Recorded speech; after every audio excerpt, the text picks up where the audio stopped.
ദൈവത്തിരുനാമത്തിന് മഹത്വമുണ്ടായിരിക്കട്ടെ. പുതിയൊരു പ്രഭാതത്തിൽ തൃപ്പാദം എന്ന പ്രതിദിന പരിപാടിയിലേക്ക് എല്ലാ മാന്യ ശ്രോതാക്കൾക്കും സ്വാഗതം. കുരിശിൽ രുധിരം ചൊരിഞ്ഞു, രക്ഷകൻ ജീവൻ വെടിഞ്ഞു. കുരിശിൽ രുധിരം ചൊരിഞ്ഞു, രക്ഷകൻ ജീവൻ വെടിഞ്ഞു. എൻ പാപശാപം എല്ലാം കളഞ്ഞു, എന്നെ രക്ഷിപ്പാൻ കനിഞ്ഞു, എന്നെ രക്ഷിപ്പാൻ കനിഞ്ഞു. കുരിശിൽ രുധിരം ചൊരിഞ്ഞു, രക്ഷകൻ ജീവൻ വെടിഞ്ഞു. ഇന്ന് നമ്മോട് വചനം സംസാരിക്കുന്നത് ഇവാഞ്ചലിസ്റ്റ് ബിജു വിൽസൺ, കരകുളം.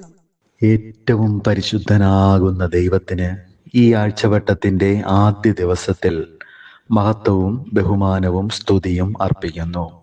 ഈ ആഴ്ചയുടെ ആദ്യ ദിവസത്തിൽ നമ്മുടെ കർത്താവായിരിക്കുന്ന യേശുക്രിസ്തു ഉയർത്തെഴുന്നേറ്റ ഈ പ്രഭാതത്തിൽ എന്നെ ശ്രദ്ധിക്കുന്ന എല്ലാ പ്രിയപ്പെട്ടവർക്കും പ്രഭാതവന്ദനം.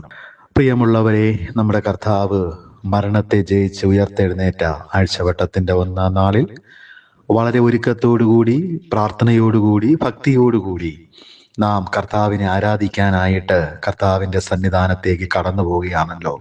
ആ സമയത്ത് നമുക്കൊരിക്കൽ കൂടി നമ്മുടെ കർത്താവായ യേശുക്രിസ്തുവിന്റെ യാഗമരണം, അവിടുത്തെ പരിശുദ്ധമാകുന്ന ആ മരണത്തെ ഓർത്തുകൊണ്ട് ഇന്ന് പകൽക്കാലം വീണ്ടും ആരാധന കഴിക്കാനായിട്ട് ദൈവമാകുന്ന കർത്താവ് നമുക്ക് കൃപ നൽകട്ടെ. ഈ പ്രഭാതത്തിലെ ആരാധന ചിന്ത ശ്രദ്ധിക്കുന്ന എല്ലാ പ്രിയപ്പെട്ടവരെയും ദൈവമാകുന്ന കർത്താവ് അനുഗ്രഹിച്ച് എല്ലാ നന്മകളും നൽകട്ടെ. യെശയ്യാവിന്റെ പുസ്തകം 53 അധ്യായം 10 വാക്യം ഈ പ്രഭാതത്തിൽ ആരാധനാ ചിന്ത ബന്ധത്തിൽ നമുക്കൊരിക്കൽ കൂടി ധ്യാനിക്കുകയും ചിന്തിക്കുകയും പഠിക്കുകയും ചെയ്യാം. യെശയ്യാവ് 53 അധ്യായത്തിന്റെ 10 വാക്യത്തിൽ നാം ഇങ്ങനെയാണ് വായിക്കുന്നത്: എന്നാൽ അവനെ, അഥവാ യേശുക്രിസ്തുവിനെ തകർത്ത് കളയുവാൻ യഹോവയ്ക്ക് ഇഷ്ടം തോന്നി. കർത്താവായ യേശുക്രിസ്തുവിനെ തകർത്ത് കളയുവാൻ പിതാവാകുന്ന ദൈവത്തിന് ഇഷ്ടം തോന്നി. അവന് കഷ്ടത വരുത്തി. പിതാവാകുന്ന ദൈവം പുത്രനാകുന്ന ക്രിസ്തുവിന് മഹാകഷ്ടം വരുത്തി. അവന്റെ പ്രാണൻ, കർത്താവായിരിക്കുന്ന യേശുക്രിസ്തു എന്ന ദൈവപുത്രന്റെ പ്രാണൻ ഒരു അകൃത്യയാഗമായി തീർന്നിട്ട്, ഈ പ്രഭാതത്തിൽ നാം ഈ വചനം വായിക്കുമ്പോൾ നമ്മുടെ കർത്താവായ യേശു നമ്മുടെ പാപങ്ങൾക്ക് വേണ്ടി ഒരു അകൃത്യയാഗമായി തീർന്നു എന്നാണ് പ്രവാചകൻ ഇവിടെ വിവരിക്കുന്നത്. നമ്മുടെ കർത്താവായ യേശു ഈ ലോകത്തിൽ ജനിക്കുന്നതിനും എത്രയോ വർഷങ്ങൾക്ക് മുമ്പായിട്ട് കർത്താവായ യേശു മാനവ സമൂഹത്തിന്റെ പാപങ്ങൾക്ക് അകൃത്യയാഗമായി തീരുമെന്ന് പ്രവാചകൻ ഇവിടെ വിശദീകരിക്കുകയാണ്. എന്താണ് അകൃത്യയാഗം? വിശുദ്ധ തിരുവെഴുത്തിലെ 3 പുസ്തകമാകുന്ന ലേവ്യ പുസ്തകത്തിൽ യാഗങ്ങളെ കുറിച്ചുള്ള പഠനം ദൈവമാകുന്ന കർത്താവ് നമുക്ക് എല്ലാവർക്കും നൽകുന്നുണ്ട്.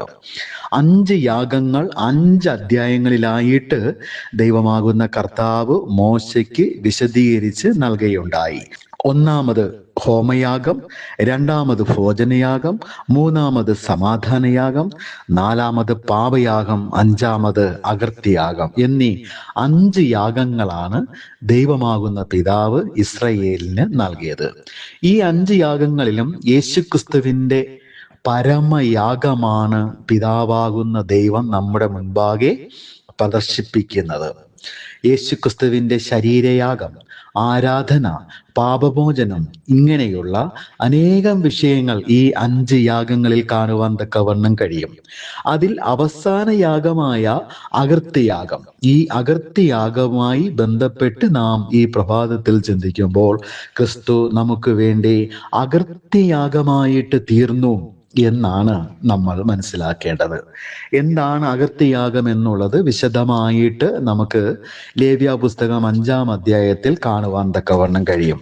ലേവ്യ 5 1 വാക്യം വായിക്കുന്നു: ഒരുത്തൻ സത്യവാചകം കേട്ടിട്ട് താൻ സാക്ഷിയായി കാണുകയോ അറിയുകയോ ചെയ്തത് അറിയാതെ അങ്ങനെ പാപം ചെയ്താൽ അവൻ തൻ്റെ കുറ്റം വഹിക്കണം.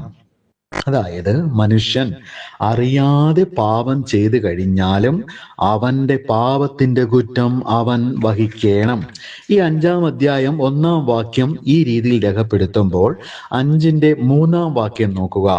അവൻ അറിയാതെ പാപം ചെയ്തു പോയാൽ അത് അറിയുമ്പോൾ എന്നുള്ളതായിരിക്കുന്ന സൂചന 5-ന്റെ 4-ലും കാണാനായി കഴിയും.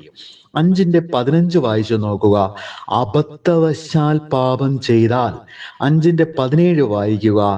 ഒരു വ്യക്തി പിഴച്ചുപോയാൽ. ഇനി വീണ്ടും 5-ന്റെ 18-ാമത്തെ വാക്യം വായിക്കുക. അബദ്ധവശാൽ പിഴച്ച്. 6-ന്റെ 3-ാം വാക്യം വായിക്കുക. അബദ്ധത്താൽ കള്ളസത്യം ചെയ്താൽ, അല്ലെങ്കിൽ മനഃപൂർവ്വം കള്ളസത്യം ചെയ്താൽ. ഈ വാചകങ്ങളും വാക്യങ്ങളും നമ്മൾ ചിന്തിക്കുമ്പോൾ എന്താണ് നമുക്ക് മനസ്സിലാകുന്നത്? പ്രിയമുള്ളവരെ, നമ്മുടെ ജീവിതത്തിൽ നമ്മൾ കേവലം പൊടികളാകുന്ന മനുഷ്യരാണ്. നമ്മുടെ ആദി മാതാവും പിതാവുമാകുന്ന ആദാമും ഹവ്വയും അറിയാതെ പിശാചിന്റെ വഞ്ചനയിൽ പാപം ചെയ്തു പോയവരാണ്. അവർ അബദ്ധത്തിൽ വീണുപോയവരാണ്.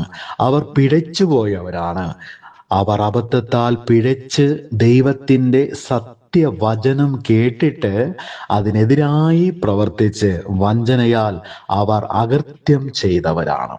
ദൈവമാകുന്ന കർത്താവ് ചെയ്യരുതെന്ന് കൽപ്പിച്ചതായിരിക്കുന്ന കാര്യങ്ങൾ മനഃപൂർവമായോ അബദ്ധത്തിലോ ഒരു വ്യക്തി ചെയ്തു കഴിഞ്ഞാൽ ആ വിഷയത്തെ അകൃത്യം എന്നാണ് തിരുവചനം പഠിപ്പിക്കുന്നത്. ഈ അകൃത്യവും അകൃത്യയാഗങ്ങളും ദൈവത്തിൻ്റെ കണ്ടുപിടുത്തമാണ്. അതായത് ദൈവമാണ് മനുഷ്യൻ അത് വെളിപ്പെടുത്തി കൊടുത്തത്. തിരുവചനം നമ്മൾ പഠിക്കുമ്പോൾ ലേവ്യ പുസ്തകം 5-ാം അധ്യായത്തിലാണ് അകൃത്യയാഗത്തേക്കുള്ള വിശദീകരണം കാണാൻ കഴിയുന്നത്. അതിനു മുമ്പായിട്ട് ആദ്യമായി ഹോമയാഗങ്ങളും പിന്നീട് ഭോജനയാഗം, സമാധാനയാഗം, ഹനനയാഗം, ഇങ്ങനെയുള്ള വിവിധ യാഗങ്ങളെക്കുറിച്ചു തിരുവചനം പഠിപ്പിച്ചു. എന്നാൽ അകൃത്യയാഗത്തെക്കുറിച്ചു ദൈവമാകുന്ന കർത്താവാണ് വ്യക്തമായി മനുഷ്യനെ മോശ മുഖാന്തരം വെളിപ്പെടുത്തിയത്. ഈ പ്രഭാതത്തിൽ നാം അകൃത്യയാഗത്തെക്കുറിച്ച് ചിന്തിക്കുമ്പോൾ നമ്മൾ അറിഞ്ഞുകൊണ്ടും അറിയാതെയും പാപം ചെയ്യുന്നവരാണ്. അബദ്ധവശാൽ പാപം ചെയ്യുന്നവരാണ്. നമ്മൾ പിഴച്ചുപോയവരാണ്. ഇപ്പോഴും നമ്മൾ പിഴച്ചു പോകുന്നവരാണ്. അബദ്ധത്താൽ പിഴച്ചു പോകുന്നവരാണ്. അങ്ങനെയുള്ള മനുഷ്യനെ ദൈവമാകുന്ന കർത്താവ് സ്നേഹിച്ചിട്ട് നമ്മുടെ എല്ലാവരുടെയും പാപങ്ങൾക്ക് പരിഹാരം വരുത്തുവാൻ ദൈവപുത്രനായിരിക്കുന്ന യേശുക്രിസ്തുവിൻ്റെ മേൽ നമ്മുടെ എല്ലാവരുടെയും പാപം ചുമത്തി. അബദ്ധത്തിൽ പിഴച്ചുപോയ, അറിയാതെ പാപം ചെയ്തു പോയ സകല മനുഷ്യരുടെയും പാപം പിതാവാകുന്ന ദൈവം പുത്രന്റെ മേൽ ചുമത്തി. അങ്ങനെ ചുമത്തിയതായിരിക്കുന്ന ആ യാഗമാണ് അകൃത്യയാഗം. ആ അകൃത്യയാഗമാണ് കാൽവറി ക്രൂശിൽ നിറവേറിയത്. തലയിൽ മുൾക്കിരീടം ധരിച്ചവനായി, 2 കൈകളിലും കാലുകളിലും ആണി തറയ്ക്കപ്പെട്ടവനായി, ശരീരം മുഴുവനും അടിച്ചു കീറപ്പെട്ട് എൻ്റെ അസ്ഥികളൊക്കെയും എനിക്ക് എണ്ണാം, എൻ്റെ അസ്ഥികളൊക്കെയും എനിക്ക് ബന്ധം വിട്ടിരിക്കുന്നു, എനിക്ക് ദാഹിക്കുന്നു, എൻ്റെ ദൈവമേ നീ എന്നെ കൈവിട്ടത് എന്ത് എന്ന് അലറിക്കരഞ്ഞുകൊണ്ട് ക്രൂശിന്മേൽ പിടഞ്ഞു മരിക്കുന്ന ദൈവപുത്രൻ നമ്മുടെ പാപങ്ങൾക്ക് വേണ്ടി അവിടുന്ന് അകൃത്യയാഗമായി തീർന്നു. ഇന്ന് പകൽക്കാലം നമ്മുടെ പാപങ്ങൾക്ക് വേണ്ടി അകൃത്യയാഗമായി തീർന്ന് നമ്മുടെ പാപങ്ങൾക്ക് സമ്പൂർണമായ പരിഹാരം വരുത്തിയ അറുക്കപ്പെട്ട കുഞ്ഞാടിനെ നമുക്ക് ഓർക്കാം. നമുക്ക് വേണ്ടി യാഗമായി തീർന്ന, അകൃത്യയാഗമായി തീർന്ന അറുക്കപ്പെട്ട കുഞ്ഞാടെ അവിടുത്തെ മുമ്പാകെ മഹത്വവും ബഹുമാനവും സ്തുതിയും സ്തോത്രവും അർപ്പിക്കുന്നു എന്ന് പറഞ്ഞുകൊണ്ട് ഇന്ന് പകൽക്കാലം ദൈവസന്നിധിയിൽ നമുക്ക് ആരാധന കഴിക്കാം. പുത്രനാകുന്ന അറുക്കപ്പെട്ട കുഞ്ഞാടിൽ കൂടി പിതാവാകുന്ന ദൈവത്തിനെല്ലാ മഹത്വവും ബഹുമാനവും സ്തുതിയും സ്തോത്രവും നമുക്ക് അർപ്പിക്കാം. ഈ വചനങ്ങളാൽ ഇന്ന് പകൽക്കാലം വീണ്ടും ആരാധനയ്ക്കായിട്ട് ഒരുക്കവും കൃപയും ഭക്തിയും ബലവും ദൈവമാകുന്ന കർത്താവ് നമുക്കെല്ലാവർക്കും നൽകട്ടെ. അവിടുത്തെ പരിശുദ്ധമായ നാമം വാഴ്ത്തപ്പെടുമാറാകട്ടെ. ആമേൻ.